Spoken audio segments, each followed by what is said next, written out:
ছেড়ে দেওয়ার মধ্যে সুখ আছে আর কি। মনে করেন কেউ আপনি গালি দিয়েছে, তো আপনি অনেস্ট, আপনি সৎ এবং আপনি কোনো অন্যায় করেননি, আপনি মাজলুম, তারপরে আল্লাহর সন্তুষ্টির জন্য ছেড়ে দিলে, আচ্ছা ছাড়, কিছু দিয়েছে বা ওকে কিছু বললাম না, ছেড়ে দেন। এই ছেড়ে দেওয়ার মধ্যে যে এত সুখ, এটা আপনি বুঝতে পারবেন না। এই সুখটা উপলব্ধি করেছেন স্বয়ং রাসূল সাল্লাল্লাহু আলাইহি ওয়াসাল্লাম। মক্কা বিজয়ের দিন ওই যে বহু মানুষ এসে কি বলেছিল, ভয়ে কাঁপছে যে রাসূল সাল্লাল্লাহু আলাইহি ওয়াসাল্লাম তাদেরকে আবার মৃত্যুদণ্ড দেন কিনা, আছে না? আল্লাহ নবী বললেন যে লা তাসরিবা আলাইকুমুল ইয়াউমা, তোমাদের উপর আজকে আমার কোনো অভিযোগ নাই, ওয়া আনতুমুত তুলাকা, তোমরা মুক্ত, যাও, ছেড়ে দিল। এটা শান্তি। ইউসুফ আলাইহিস সালামের ভাইরা কুয়াতে ফেলে দিয়েছিল না, সেখান থেকে মিশরের বাজারে, সেখান থেকে রাজপ্রাসাদে, সেখান থেকে জেলখানায়, জেলখানা থেকে রাষ্ট্র ক্ষমতায়। কি লাইফ, ট্র্যাজেডি, লাইফের ট্র্যাজেডি দেখেছেন? এখন ইউসুফ আলাইহিস সালাম যখন শেষে ভাই থেকে চিনলেন, তিনি কি ভাইদের প্রতি প্রতিশোধ নিয়েছেন? বলেছেন যাও, মাফ করে দিলাম, ছেড়ে। এটাই শান্তি। আল্লাহর জন্য ত্যাগের মহিমার মধ্যে শান্তি আছে। আল্লাহ পাক আমাদেরকে ত্যাগ করার তৌফিক দান। তাই বলে সব জায়গায় আবার ত্যাগ করা যাবে না, এটাও মাথায় রাখতে হবে। বুঝতে পারছেন না কথা? মনে করেন যে আপনার পরিবারে আপনার বোনকে কেউ টিস করেছে, না বুঝতে পারি, ছেড়ে দিব? যা বাবা, তুই টিস করেছিস, যা, দিলাম, ছেড়ে। মনে করেন যে কারো সমাজের মধ্যে কাউকে ধর্ষণ করা হচ্ছে, না বুঝতে পারি, আর আমরা বলবো যে যাক, মানবতা দেখালাম, ছেড়ে দিলাম। ইসলাম তো মানবতা ধর্ম, যাও, ছেড়ে দিলাম, বললাম হবে? সব জায়গায় ইসলাম মানবতা শেখায় নাই, কারণ কোনো জায়গায় মানবতা না শেখানোটাই ফরজ। একজন চোরের উপর আপনি কি মানবতা দেখাবেন? একজন ধর্ষকের উপর আপনি কি মানবতা দেখাবেন যে আরো ধর্ষণ কর বাবা, যা, উৎসাহ দিবেন? একজন খুনি, আপনি কি তাকে মানবতা দেখাবেন? তা ফাঁসি দিবেন? তো এই যে কিছু মানুষ এখন বলে ইসলাম মানে শান্তি, আর শান্তি মানে শান্তির সুবাতাস, বলছেন ওরা। ওই যে ইসলাম থেকে বদর, উহুদ, খন্দক, খায়বার সব কাট করে ফেলছেন। এগুলো ইসলামে নাই। ইসলামে শুধু আছে সালাম, সালাম, আফসুস সালাম, খালি সালাম দিবা আর তোমরা কি করবো, খাবার খাওয়াবা, ব্যাস। আর ইসলামের যে আরো বড় বড় বিধানগুলো আছে, এগুলো পাশ কাটিয়ে এড়িয়ে যাবে। ইসলাম তো শান্তির ধর্ম। আর বাবা, শান্তি মানে কি? শান্তি মানে আল্লাহর বিধানগুলো মেনে নিয়ে আল্লাহর সামনে আত্মসমর্পণের মধ্য দিয়ে শান্তি অর্জন কর। এই হলো ইসলামের ডেফিনেশন। আল্লাহ পাক আমাদেরকে পূর্ণাঙ্গতা বোঝার তৌফিক দান করুন, আমিন। হ্যাঁ, যেটা বলছিলাম প্রিয় ভাইরা, অন্যের কষ্ট উপলব্ধি করে আমরা সারা বছর অন্যের স্বার্থকে অগ্রাধিকার দিব ইনশাআল্লাহ। যদি আমাদেরকে কেউ কষ্ট দেয়, আল্লাহর ওয়াস্তে মাফ করে দিবেন, তবে যেখানে মাফের কোনো সুযোগ নেই সেখানে মাফ করতে যায়। আল্লাহ পাক বোঝার তৌফিক দেয়। 4, রমাদান দিয়ে গেছে গরিবের কষ্ট উপলব্ধি করার মানসিকতা। যখন না খেয়েছিলাম তখন গরিবের কষ্ট বুঝি নাই। না খেয়ে থাকলে কেমন লাগে, পানি না পান করতে পারলে কেমন লাগে। হ্যাঁ, এটা আল্লাহ পাক কেন দিয়েছেন? যাতে করে আমরা সমাজের এই দুস্থ মানুষগুলোর কষ্ট বুঝতে পারি। আল্লাহ পাক সারা বছর আমাদেরকে গরিবের সেবা করার তৌফিক দান। আর এখন গরিবের রক্ত খুব চুষে খাওয়া হয়, তাই না ভাই? গরিবের রক্ত চোষা একটা সমাজ চলতেছে, আর রক্ত চোষা একটা অর্থনীতি চলতেছে। এই অর্থনীতির জনক বাংলার মাটিতে না, এই অর্থনীতির জনক পশ্চিমের। এটা সারা বিশ্বে ফর্ম করা হয়েছে। এর মধ্য দিয়ে গরিবের রক্তকারী চুষতে থাকবে। কারা চুষবে? পুঁজিবাদীরা। কারা চুষবে? এটা আবার কি? কোনো ওয়াজে তো শুনি নাই পুঁজিবাদ আবার কি জিনিস। এটাকে ক্যাপিটালিজম বলে। পুঁজিবাদ মানে সমাজের একটা অংশের মানুষের কাছে ধন সম্পদ কক্ষীভূত হবে, বাকিরা আস্তে আস্তে গরিব হতে থাকবে দিন দিন। এটা হচ্ছে কিনা? সমাজে এই স্তরবিন্যাসটা বাড়ছে কিনা? এই তো ঢাকা শহরে গিয়ে দেখেন না, বড় বড় কিছু জায়গা, গুলশান, বনানী, বাড়িধারা, এই বসুন্ধরা, দেখবেন খালি টলেস্ট বিল্ডিং, প্রতিযোগিতা। আর একটা বড় অংশ দেখবেন খালি বস্তি আর বস্তি। এই যে দেখছেন তারতম্য, দেখছেন? এটা সারা বিশ্বে হচ্ছে সুদের কারণে। কিসের কারণে ভাই? 1 নম্বর সুদের কারণে, 2 নম্বর দুর্নীতির কারণে, 3 নম্বর হচ্ছে এই যে বোগাস একটা মনিটরি সিস্টেম চলছে এর কারণে। এটা বোঝেন খুব ভালোই যে কি দিতে হবে, খাদ্যদ্রব্য দিতে হবে, দিরহাম দেওয়া যাবে না, ফেতরা, তাই না ভাই?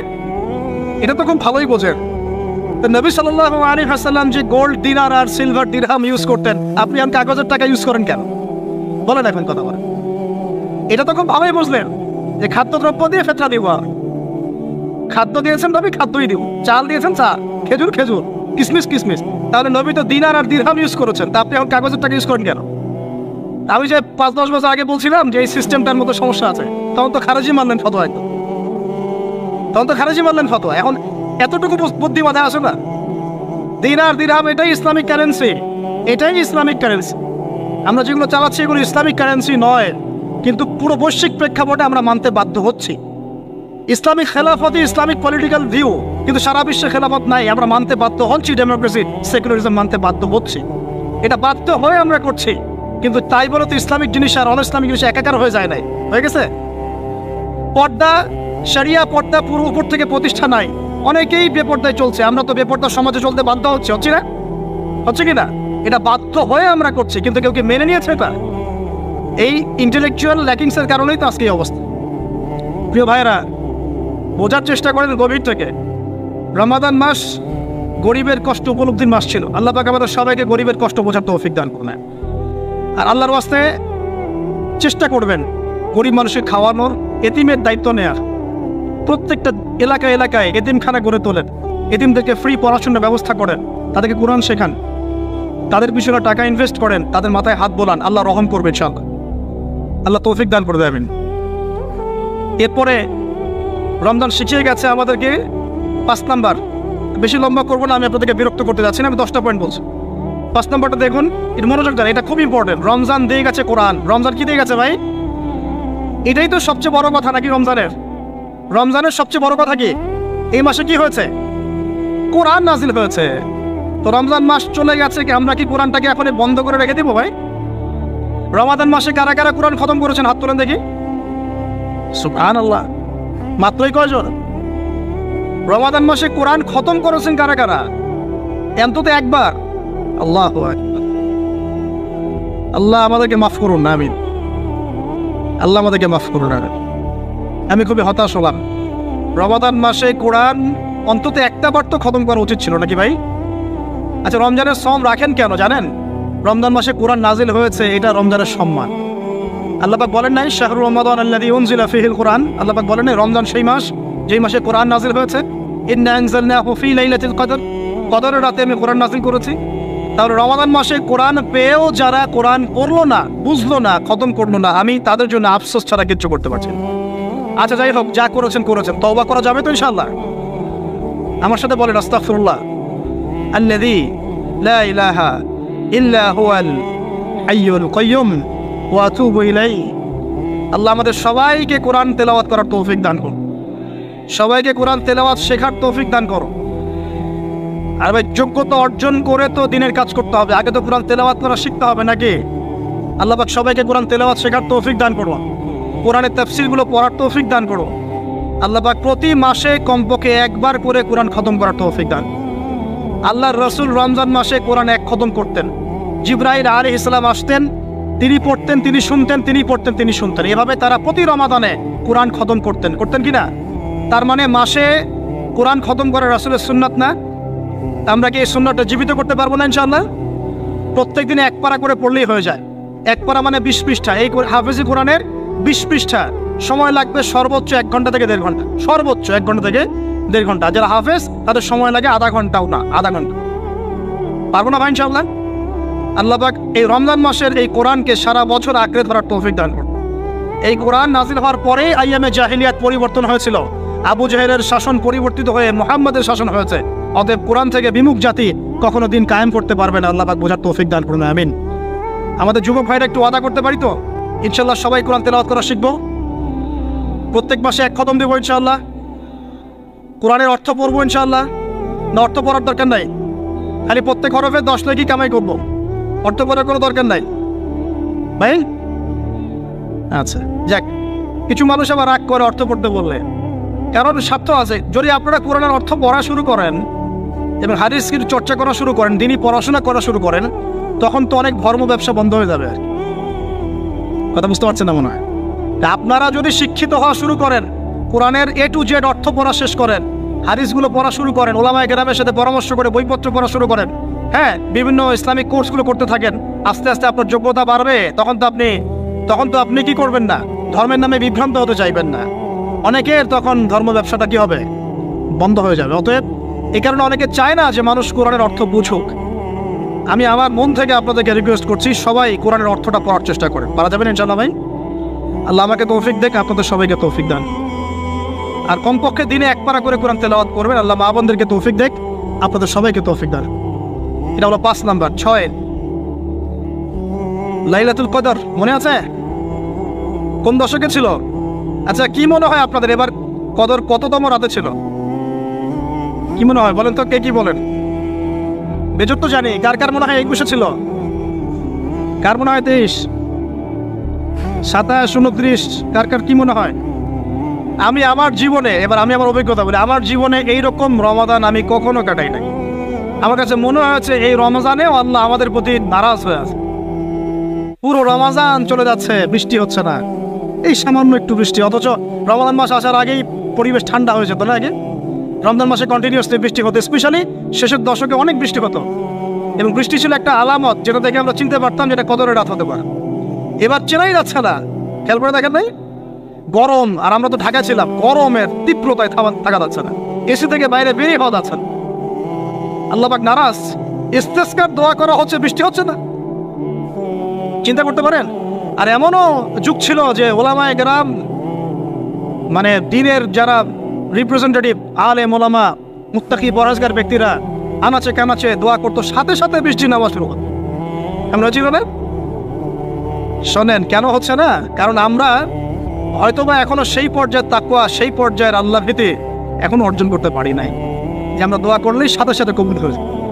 হয়তোবা আমাদের ভিতরে অনেক ত্রুটি আছে, এই ত্রুটিগুলো আগে দূর করতে হবে, আল্লাহ পাক তৌফিক দান করুন।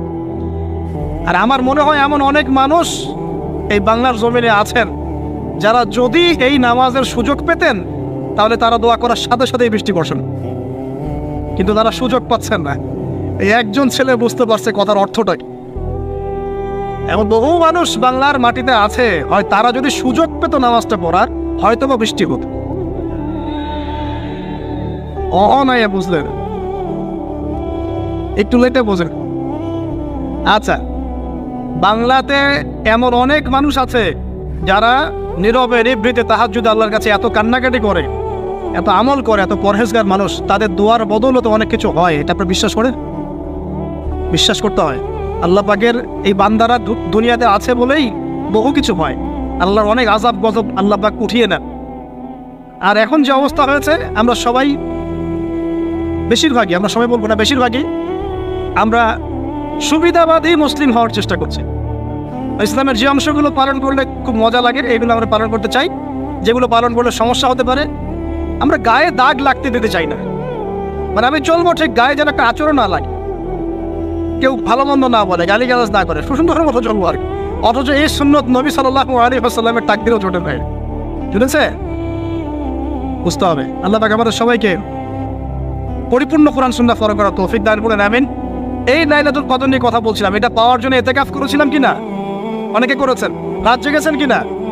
এই যে রাত্রি জাগরণ করার যে ব্যাপারটা, এটা কি রমজানের শিক্ষা? রমজানের ছেড়ে যাওয়া একটা চেতনা কেমন? রাত জাগরণের মধ্য দিয়ে আল্লাহকে পাওয়া যায়। তারাবি পড়েছেন, তাহাজ্জুদ পড়েছেন না? এই তাহাজ্জুদে আপনি আল্লাহর কাছে চেয়েছেন, দোয়া করেছেন, আল্লাহকে ডেকেছেন, জিকির করেছেন, তখন আল্লাহর সাথে আপনার একটা গভীর সম্পর্ক ছিল না? এই সম্পর্ক রমজান যাওয়ার সাথে সাথে কি বন্ধ করে দেব? সারা বছর ধরে রাখবো ইনশাআল্লাহ, আমিন। আচ্ছা, 7 নম্বর ভাই, রমাদানে আল্লাহ রাব্বুল আলামিন আমাদের অনেককেই কিন্তু তারাবি পড়ার তৌফিক দিয়েছেন, তাই নাই? এখন তারাবি এবং নামাজের বিষয়টা কেমন ছিল? আমরা একটা ঐক্যবদ্ধভাবে কাজ করেছি না? একসাথে সবাই মিলে তারাবি পড়েছি, একসাথে আমরা সালাত পড়েছি। এই রমজানের এই যে ঐক্যের শিক্ষাটা, এই শিক্ষাটা কিন্তু রমজান চলে যাওয়ার সাথে সাথেই আমরা আবার বিভক্ত হওয়া শুরু করি। আমরা এই তারাবি, সালাত, জামাতের সালাত, সাদাকাতুল ফিতর, ঈদের জামাত, এগুলোর মধ্যে একটা শিক্ষা নিব, সেটা হলো ঐক্যের চেতনা। কিসের চেতনা ভাই? আমরা সমাজের মধ্যে একটা ঐক্য নিয়ে আসার চেষ্টা করবো। আল্লাহ পাক তৌফিক এনায়েত করুন, বলি আমিন। 8 নম্বর, রমজান মাসে আমরা যাকাত দিয়েছি অনেকে, সাদাকাও করেছেন অনেকে। দান সাদাকা বেশি বেশি করেছেন, যাকাত দিয়েছেন, সাদাকাতুল ফিতর দিয়েছেন, মাশাআল্লাহ। এই কাজগুলো কেন করেছেন? যাতে সাদাকার মধ্য দিয়ে আমাদের গুনাহগুলো মাফ হয়ে যায়। আল্লাহ পাক আমাদেরকে এই সাদাকার ওসিলায় কালকে আমাদের মাফ করেন, আরশের ছায়া দেন এবং জান্নাত দান করেন। এই দান সাদাকার সিলসিলাটা, বেশি বেশি দান সাদাকার সিলসিলাটা সারা বছর চালু রাখতে হবে, আল্লাহ পাক তৌফিক এনায়েত করুন। আর এই দান করার সময় খেয়াল রাখবেন দানের টাকা কোথায় যাচ্ছে, খেয়াল রাখবেন আপনার দানের টাকা যাচ্ছে কোথায়, খেয়াল রাখতে হবে। এগুলো সমস্যা চলছে না সমাজে? দান কোথায় করবেন খেয়াল রাখবেন, কোন জায়গায় দান করলে আপনার দানটা সঠিকভাবে ইউটিলাইজ করা হবে এবং ইসলামের পথে এটা কাজে লাগানো হবে, এটা খেয়াল রাখবেন। আপনার দানটা সঠিকভাবে ব্যয় হচ্ছে কিনা। এই জন্য আমি পরামর্শ দিই, আগে আপনি আপনার আত্মীয়দের হক আদায় করেন। গরিব আত্মীয় স্বজনকে বেশি বেশি দান করার চেষ্টা করেন, তাদেরকে যাকাত দেওয়ার চেষ্টা করেন। এরপর ফি সাবিলিল্লাহ, দিনের কাজগুলো যেগুলো হয়, দিনের মসজিদ, দিনের মাদ্রাসা, দিনী মেহনত, দিনী অ্যাসোসিয়েশন, দিনী কোনো প্রজেক্ট, এইগুলোতে আপনি বেশি বেশি দান খয়রাত করার চেষ্টা করেন। আল্লাহ পাক তৌফিক দান করেন, আমিন। 8 নম্বর 9, তারাবি, তাহাজ্জুদ, নামাজ, এগুলো আমাদেরকে ঐক্যের চেতনা শিখিয়েছে। আমরা শাওয়াল মাস আসার সাথে সাথে যেন এগুলো ভুলে না যাই। এবং ওই যে প্রথমে বলেছিলাম যে রমাদান মাসে কেবলা পরিবর্তন হয়েছে, একটা নতুন জাতির উত্থান ঘটেছে, মানে ইহুদি খ্রিস্টান জাতির সাথে আমরা বিচ্ছেদ ঘোষণা করেছি। এখন সারা বছর আমরা যেন তাদের কৃষ্টি কালচার এগুলো ফলো করা শুরু না করি। কেবলা পরিবর্তনটা মানে কি? মানে ওদের সাথে আমরা চলবো না, আমরা নতুন কেবলা নিয়ে এসেছি, নতুন জাতি আমাদের।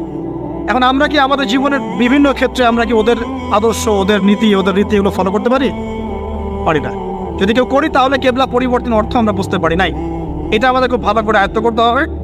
আর সর্বশেষ যে কথাটা বলতে চাই সেটা হলো, রমাদান মাসে ওই যে বদরের যুদ্ধ হয়েছিল, মনে আছে?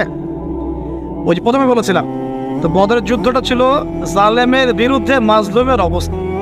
আবু জেহেলরা জালেম ছিল না, নবী সাল্লাল্লাহু আলাইহি ওয়াসাল্লাম তারা মাজলুম ছিলেন না।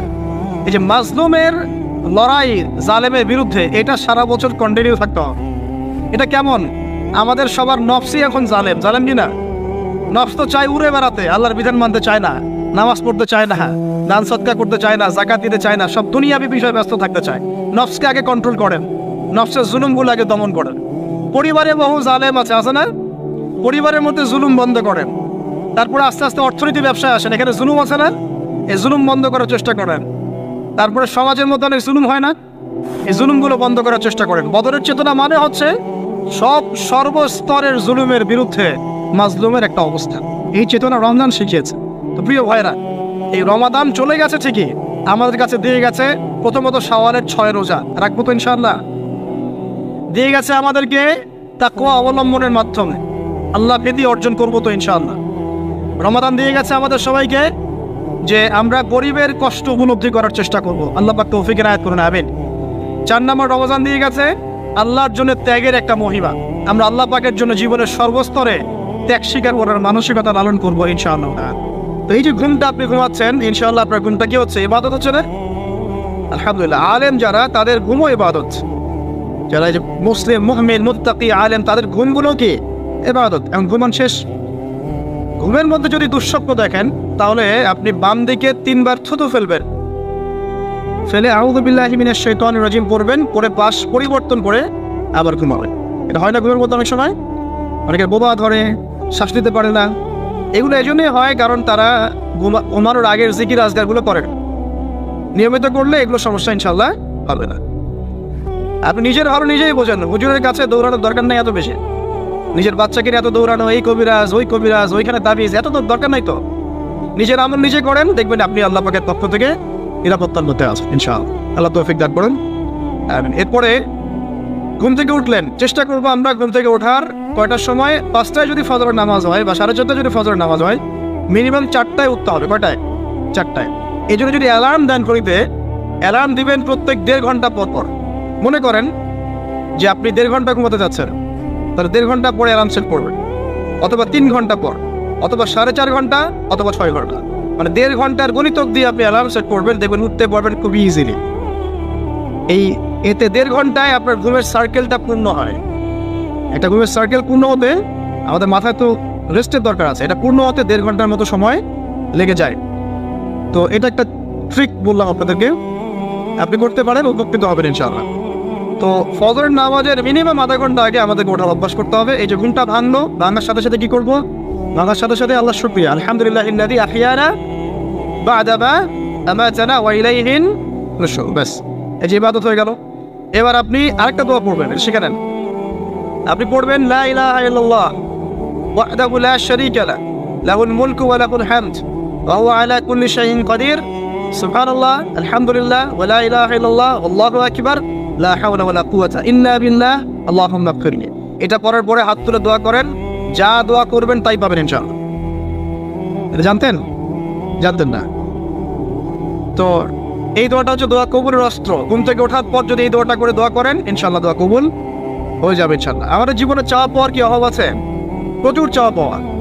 বৈধ চাওয়া পাওয়াগুলোকে পাওয়ার জন্য আল্লাহর সাথে সম্পর্ক করতে হয়, আর আল্লাহ পাকের সাথে সম্পর্কে কিছু ওসিলা মাধ্যম লাগে। এই দোয়াগুলো হলো মাধ্যম, আমলগুলো হচ্ছে মাধ্যম। তো আল্লাহ পাক যেমনটা বলেছেন, ফাযকুরুনি আযকুরকুম ওয়াশকুরুলি ওয়ালা তাকফুরুন, তোমরা আমাকে স্মরণ করো আমিও তোমাদেরকে স্মরণ। আল্লাহ পাক তো এভাবে বলেছেন, যখন একজন মানুষ মনে মনে আমাকে ডাকে আমিও মনে মনে ওকে স্মরণ করি। মনে করেন আপনি মনে মনে আল্লাহকে বলছেন, আল্লাহ আমি অসুস্থ, আমাকে শেফা দাও, বা আমার রিজিকের টেনশন আছে, আমার রিজিকের টেনশন দূর করে দাও, আল্লাহ আমাকে হেফাজত করো, আল্লাহ আমাকে দিনের জ্ঞান দাও, তোমার আনুগত্য করার তৌফিক দাও। যে মনে মনে আপনি আল্লাহকে ডাকছেন, নিঃসন্দেহে ওই মুহূর্তে আল্লাহ পাক আপনাকে স্মরণ করছে। সাত আসমান ভেদ করে আরশের উপর থেকে আল্লাহ পাক আপনাকে স্মরণ করছেন। আল্লাহ পাক বলছে, যখন একজন মানুষ জনসমক্ষে আল্লাহকে স্মরণ করে, যেমন আমরা এখন করছি, জনসমক্ষে সবার সামনে আল্লাহর কথা আলোচনা করছি, আল্লাহ পাক বলছেন আমিও তখন এর চেয়ে অনেক উত্তম জনসমাবেশে ওই বান্দাদের কথা স্মরণ করি। এই মুহূর্তে আল্লাহ পাক আমাদের কথা স্মরণ করছেন, আমাদের কোনো ফিলিংস আছে? আল্লাহ আমাদের কথা স্মরণ করছেন, ওই যে যুবক ছেলে বসে বসে ফোন টিপছে, কোনো ফিলিংস আছে? মানে মনস্তাত্ত্বিকভাবে অন্তরে যখন নূর থাকে না, পাপ করতে করতে যখন অন্তরটা কলুষিত হয়ে যায়, কোনো ফিলিংস কাজ করে না। খুন করবে, কোনো ফিলিংস নাই। সুদ খাচ্ছে, কোনো ফিলিংস নাই। জেনা করছে ডেইলি, কোনো ফিলিংস নাই। দেখবেন ঘুষ নিচ্ছে, দুর্নীতি করছে, মানুষের সম্পদ আত্মসাৎ করছে, যারা বলবেন ফিলিংসও নাই আমি একটা পাপ করছি। কখন এরকম হয় জানেন? যখন এক কথায় যখন মানুষ পাপ করতে করতে করতে করতে, এই যে কলব বলে একটা কথা আছে, এই কলবের উপরে কালো কুৎসিত একটা মরিচা পড়ে যায়, তখন আর ফিলিংস কাজ করে না। তো ফিলিংস কাজ করানোর বুদ্ধি কি? দুইটা বুদ্ধি আছে। এক, বেশি বেশি কোরআন তেলাওয়াত করা, তাহলে অন্তরের মরিচা দূর হয়ে যাবে ইনশাআল্লাহ। আর দুই হচ্ছে বেশি বেশি মৃত্যুর কথা স্মরণ করা, তাহলে মনের মধ্যে যে কালিমাগুলো আছে আস্তে আস্তে দূর হবে ইনশাআল্লাহ। মৃত্যুর কথা কে স্মরণ করে? এখন মানুষ তো চলাফেরা করে এমন ভাবে যে কোনোদিন মরবেই না। কে স্মরণ করে? যে টেবিলের তল দিয়ে ঘুষ নিচ্ছে ও স্মরণ করে মৌতের কথা? যে মেয়েটা বোরখা পরে যে ডেটিং করে বেড়াচ্ছে, জেনা করে বেড়াচ্ছে, ও কি মৃত্যুর কথা স্মরণ করে? যে ছেলেটা এখনকার যুব সমাজের বেশিরভাগই মাদকের সাথে সম্পৃক্ত, গার্লফ্রেন্ড বয়ফ্রেন্ড অ্যাফেয়ার্সে আছে, হ্যাঁ, টিকটক প্রজন্ম, আড্ডাবাজি করে সময় কাটায়, গুন্ডামি করে, মাস্তানি করে, এর মৌতের কোনো ফিকির আছে? একজনকে বড় দায়িত্ব দেওয়া হয়েছে, সবার সম্পদ লুটপাট করে খাচ্ছে, এর মৌতের ফিকির আছে নাকি? এর মধ্যে ফেরাউনি চেতনা এসেছে, আনা রব্বুকুম বলে আলা, আমি মহান রব, আমি তোমাদের মহান রব। ওদের মধ্যে ওই চেতনা কাজ করছে যে সূরা মুমিনুনে যেটা বলা আছে যে আমরা এখানেই জন্ম নেই, এখানেই মারা যায়, আমরা পুনরুত্থিত হব না। ইন হিয়া ইল্লা হায়াতুনা দুনিয়া নামুতু ওয়া নাহয়া ওয়া মা নাহনু বিমাবউসিন, আমরা এই দুনিয়াতেই বাঁচি, দুনিয়াতেই মরি, আমাদের কোনো পুনরুত্থানের কিছু নাই। এদের চেতনায় মরেন, কে ফিকির করে মত? অথচ আপনি দেখছেন যে প্রতিনিয়তই কোনো কারণ ছাড়াই মানুষ নাই, কোনো কারণ লাগে না। এখন তো কারণ ব্যাখ্যা করতে আমরা পছন্দ করি, এই কারণে ওইটা হয়েছে, ওই কারণে এটা হয়েছে। এটাকে বলে কার্যকারণ তত্ত্ব, দর্শনের ভাষা কি বলে? কার্যকারণ তত্ত্ব। এটা আপনারা ফিলোসফি পড়লে বুঝবেন। আর প্রত্যেকটা কাজের পিছনে একটা কারণ থাকে, আমরা কারণটা সার্চ করি বেশি। এখন কারণ ছাড়াই মানুষ ডেড। এই যাচ্ছে, উপরে একটা সুন্দর করে বড় একটা পাথর ঝুলছে, সব পাস হয়ে যাচ্ছে ওখান থেকে। মানে রাস্তায় কাজ চলছে, উপরে আবার এটা ঝুলছেও, আর মানুষ আবার অন্যস্তে যাতায়াত করছে। তো যারা রাখছে ওদের ইন্টেলেকচুয়াল অবস্থা চিন্তা করেন, আর যারা আমরা তল দিয়ে যাচ্ছি তারও অবস্থা চিন্তা করেন। বুদ্ধিভিত্তিকভাবে আমরা কোন জায়গায় চিন্তা করেন? মানে মানুষ বিজি রোড দিয়ে যাচ্ছে, ওখানেই কাজ হচ্ছে, আবার যেখানে কাজ হচ্ছে দেখছি সেখানে আমরাও আবার তল দিয়ে যাচ্ছি। সবাই পাস হয়ে গেল, যাদের তাকদিরে লেখা ছিল মওত একদম মুহূর্তের মধ্যে শেষ। কি কারণ ব্যাখ্যা করবেন? কোনো সায়েন্স দিয়ে ব্যাখ্যা করতে পারবেন? পারবেন না। ওই ময়মনসিংহে ওই যে মহিলারা যাচ্ছে, ট্রাক মেরে চলে গেল, মহিলার পেট থেকে বাচ্চা ফেটে পেট ফেটে বাচ্চা বের হয়ে গেল, বাচ্চা জীবিত, মা ডেড। সায়েন্স দিয়ে ব্যাখ্যা করতে পারবেন? এটাই তাকদির, একেই বলে তাকদির, যেটাকে সায়েন্স দিয়ে ব্যাখ্যা করা যায় না, বিজ্ঞান দিয়ে ব্যাখ্যা করা যায় না। এরকম ঘটনা কত ঘটছে অহরহ। দুজন বসে আছে, হাজব্যান্ড ওয়াইফ, হাজব্যান্ডের যাওয়ার কথা, হাজব্যান্ড ওয়াইফের গাড়িতে বসছে, আর ওয়াইফ হাজব্যান্ডের গাড়ি ড্রাইভ করছে। আর এই হাজব্যান্ডের দুশ্মন যে ছিল, সে টার্গেট করেছিল যে ওই লোকটাকে গুলি করে মারবে রাস্তায়। যেহেতু ওয়াইফ হাজব্যান্ডের গাড়ি ড্রাইভ করছে, রাস্তায় ওয়াইফ ডেড, হাজব্যান্ড জীবিত। তাকদির। তো তাকদিরকে কি আপনি এই ভাগ্যটা কি আপনি সায়েন্স দিয়ে ব্যাখ্যা করতে পারবেন? সম্ভব? অহরহ এরকম মৌতের ঘটনা ঘটছে। তারপরেও দেখবেন যুবকদের এই বিলাসিতা, এই মানে আড্ডাবাজি, মেয়েদের পিছনে ঘোরা, এই যে মাদক সেবন করা, টিকটক করা, বুদ্ধি প্রতিবন্ধী প্রজন্মের মতো, এগুলো থামছে না। কোনো শিক্ষাই তারা নিতে যাচ্ছে না। বয়স হয়ে গেছে, অনেক বয়স, দেখবেন ওই যে চায়ের দোকানে বসে ক্যারাম খেলছে। বুড়া মানুষ, তার হায়াতের কতদিন বাকি আছে আল্লাহ ভালো জানেন। দেখবেন দিব্যি কোনো টেনশনই নাই, ক্যারাম বোর্ড খেলছে, ওখানে লুডো খেলছে। দেখেন আর যে আপনাদের গ্রামাঞ্চলে যে চায়ের স্টলগুলো আছে, দেখবেন ওই যে টিভি ছেড়ে রেখে দিবে, ঘন্টার পর ঘন্টা টিভি চলছে, মানুষ চা খাবে 1 কাপ আর টিভি দেখবে 5 ঘন্টা। ওর যে হায়াতের কোনো মূল্যই তার কাছে নাই, যে আল্লাহ পাক তাকে একটা সময় দিয়ে পাঠিয়েছেন, কোনো ফিলিংসই নাই। অথচ মানুষ প্রতিদিন, দিনে রাতে, প্রত্যেক দিন মানুষ অহরহ মারা যাচ্ছে। যাদের ভিতরে মৌতের চিন্তা আছে তারা কিন্তু পাপ কম করলেও ফিরে আসে আল্লাহর দিকে, কারণ তাদের প্রতি মৌতের ফিকির আছে। আর যাদের মৃত্যুর কোনো চিন্তা নাই, তারা এই রাজনীতি বলেন, অর্থনীতি বলেন, সমাজনীতি বলেন, আর এই পরিবার আর ধর্ম বলেন, সমস্ত ক্ষেত্রে পাপ করে বেড়াবে, কোনো ফিকির নেই।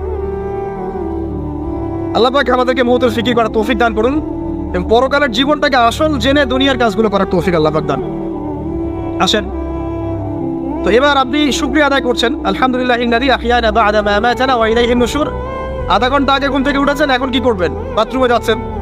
এই বাথরুম করাটাকে দুনিয়াবি কাজ না, এই কাজটা ইবাদত হবে যদি আমি ঢোকার সময় বাম পা দিয়ে ঢুকি আর বলি, কি বলি? আল্লাহুম্মা ইন্নী আউযু বিকা মিনাল খুবসি ওয়াল খাবাইস।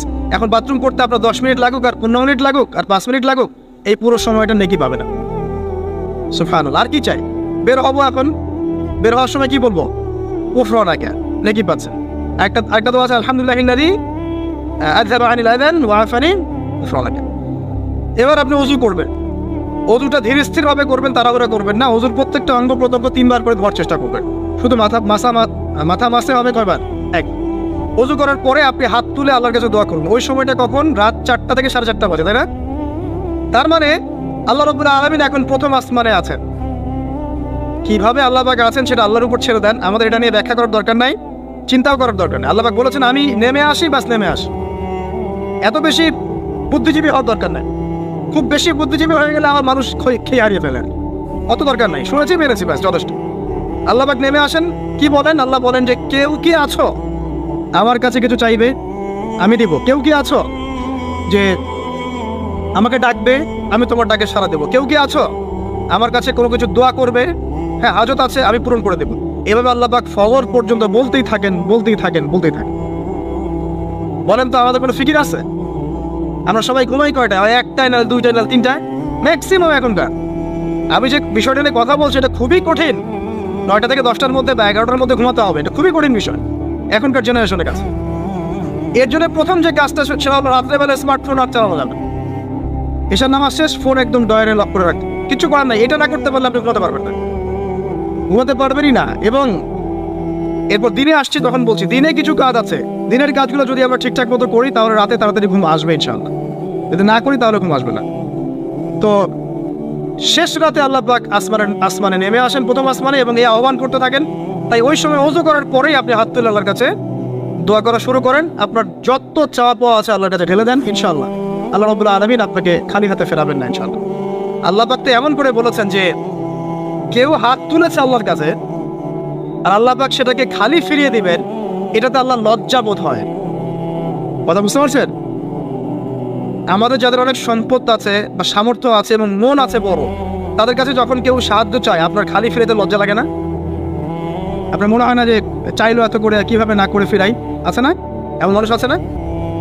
আসলে দান সৎকার করার জন্য সম্পদ লাগে না, দান সৎকার করার জন্য মন লাগে। কি লাগে? মন লাগে। দেখবেন অনেক কোটি আল্লাহ আছে মানুষ দান সৎকার করতে পারে না, জাকাতই তো দেয় না, দান সৎকার করবে কি? বাংলাদেশে যত কোটিপতিগুলো আছে সবার থেকে জাকাত নেওয়া শুরু করলে এদেশে কোনো দারিদ্রতা বলে কিছু থাকবে না ইনশাআল্লাহ, থাকবেই না। এটাই বাস্তব। কে উদ্ধার করবে সেই টাকা? ইমাম মাহাদি আসলে করবে ইনশাআল্লাহ, ঈসা ইবনে মারিয়াম আসলে করবে ইনশাআল্লাহ। তখন কে জাকাত না দিয়ে পার পায় তাই দেখা যাবে। একটা ব্যক্তি পাওয়া যাবে না জাকাত না দিয়ে পার পায়। অবশ্য তখন এমন একটা যুগ আসবে যে মানুষ যাকাতের টাকা নিয়ে ঘুরবে, কিন্তু নেওয়ার মতো মানুষ নাই, সবাই সচ্ছল। আল্লাহ পাক সেই সুদিন ফিরায় আনুক, আমিন। এটা বলছিলাম যে সদকা করার জন্য মন লাগে, আবার টাকা লাগে না। এখন আসেন, কেউ যদি আমাদের কাছে এভাবে চায়, আমরা খালি ফিরাতে লজ্জাবোধ করি। আল্লাহ পাক বলছেন যে আমার কাছে যখন বান্দা কিছু চায়, তার হাতটাকে আমি খালি ফিরাই দেবো, এটাতে আমি লজ্জাবোধ করি। দোয়া করলে কয়েকটা বিষয় একটা হবেই, হয় আপনি সাথে সাথে সেটা পাবেন, না হলে একটু দেরিতে পাবেন, না হলে আল্লাহ পাক সেটা জমা করে রাখবেন পরকালের জন্যে। পরকালে যখন আপনি দাঁড়াবেন আল্লাহর সামনে, আল্লাহ বলবেন দুনিয়াতে তুমি এই বিষয়গুলো চেয়েছিলে, আমি দুনিয়াতে দেই নাই, পরকালে তোমার জন্য সঞ্চিত রেখেছি, এখন না। তখন মানুষ কি বলবো জানেন? আমরা বলবো যে আল্লাহ দুনিয়াতে কিছুই যদি না পাইতাম, আজকেই সব দিত, তাহলেই হবে।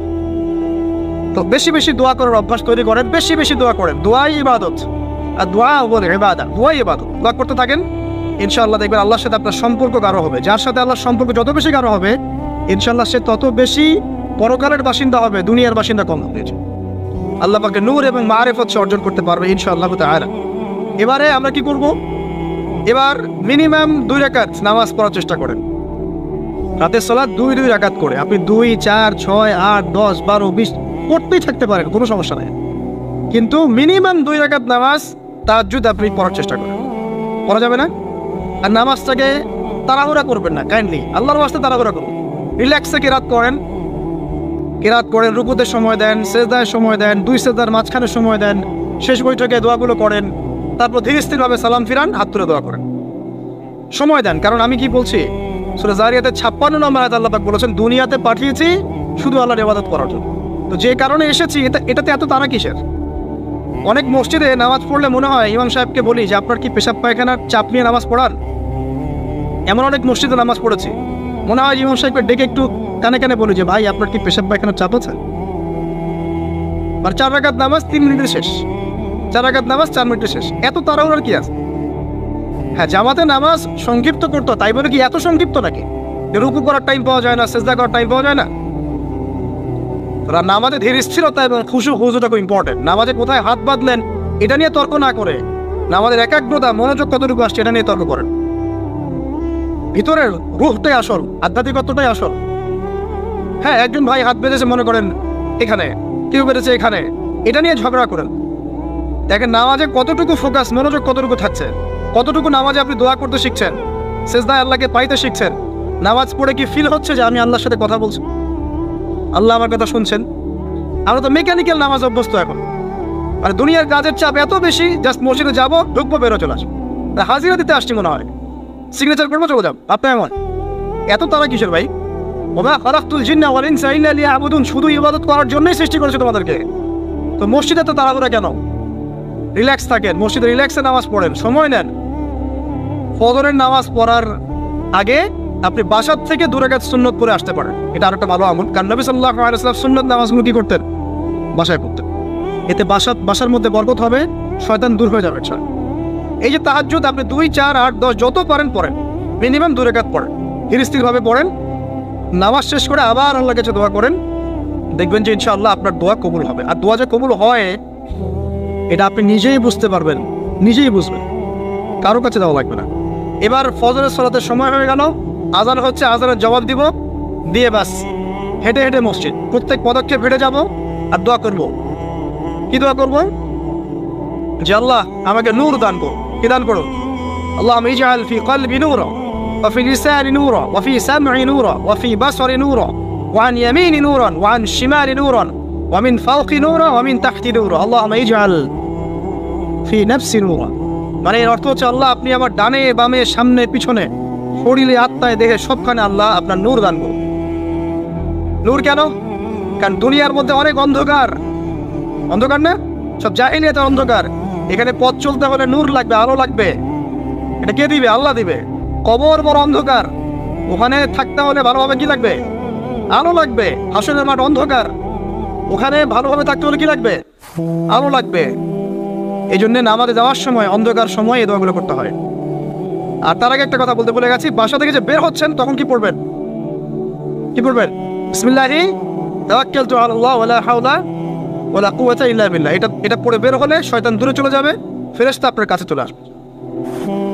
এবার নামাজে আসলাম, জামাতের সাথে নামাজ পড়বেন, ফজরের নামাজ, এবং ফজরের সালাতের কেরাতটা লম্বা করার চেষ্টা করুন। এটা সুন্নাত, ফজরের সালাতের কেরাত লম্বা করার সুন্নাত। এবং নামাজ শেষ হওয়ার সাথে সাথেই উঠে চলে যাবেন না, নামাজ শেষ এবার আপনি ওখানে বসে থাকবেন, বসে বসে জিকির আজকারগুলো করবেন। কি কি জিকির করবেন আমি কয়েকটা আপনাদেরকে শিখিয়ে দিচ্ছি, বাকিগুলো আপনারা কিতাব থেকে শিখে নেবেন।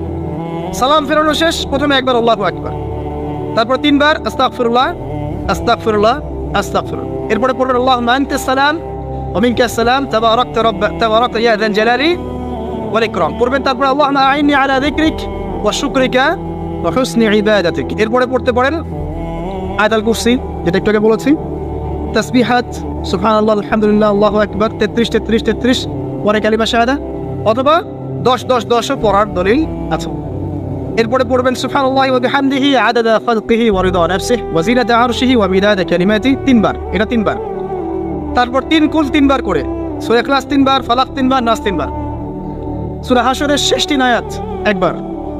এরপরে পড়বেন সাইয়্যিদুল ইস্তিগফার, মানে সমস্ত ইস্তিগফারের শ্রেষ্ঠ ইস্তিগফার। এটা কোনটা কোনটা?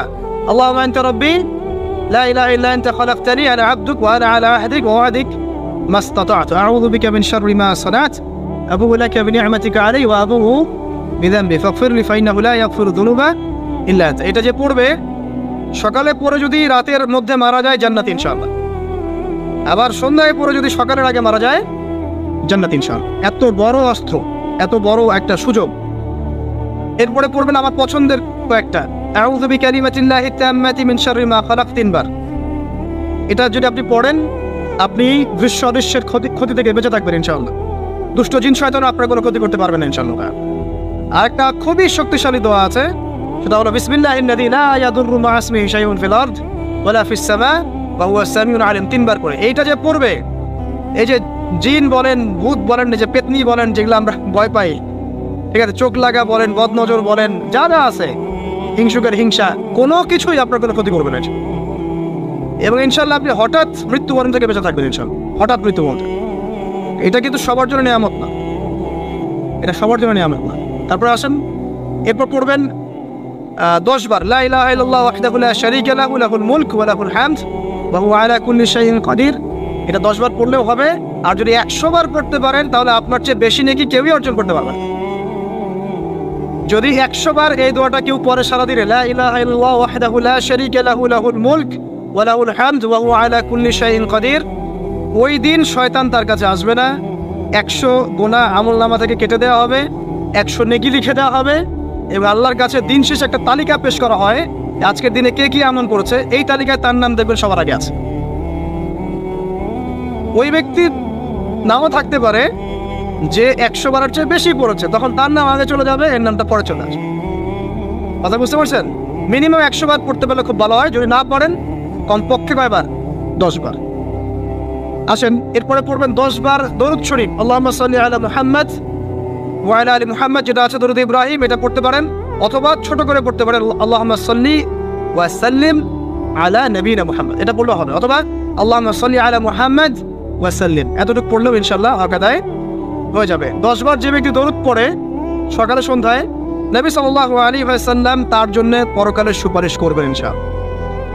যদি আমরা নবীজির সুপারিশ পেতে চাই, দরুদের কোনো বিকল্প নাই। বেশি বেশি দরুদ পড়তে থাকেন, তার সুন্নাহ অনুসরণ করেন, বেশি বেশি দরুদ পড়তে থাকেন, মিনিমাম সকালে 10 বার, সন্ধ্যায় 10 বার, ইনশাআল্লাহ আল্লাহ নবী সুপারিশ করবেন ইনশাআল্লাহ তাআলা। আর কাছে রাদিতু বিল্লাহি রাব্বান ওয়া বিল ইসলামি দীনান ওয়া বি মুহাম্মাদিন সাল্লাল্লাহু আলাইহি ওয়াসাল্লাম নবিয়্যা, এর একটা বড় ফজিলত আছে। কি ফজিলত? যে ব্যক্তি এই দোয়াটা সকাল সন্ধ্যা 3 বার করে পড়ে, কিয়ামতের মাঠে আল্লাহ পাকের উপর হক হয়ে যাবে, ওয়াজিব হয়ে যাবে, আল্লাহ ওই ব্যক্তিকে সন্তুষ্ট করে দেবেন ইনশাআল্লাহ। সন্তুষ্ট করে দিবেন মানে কি? ইনশাআল্লাহ সে জান্নাতে যাবে। আরেকটা আছে, এটা বলে শেষ করি, হাসবি আল্লাহু লা ইলাহা ইল্লা হু আলাইহি তাওয়াক্কালতু ওয়া হুয়া রাব্বুল আরশিল আযীম। এটা পড়তে হবে 7 বার। কয়বার?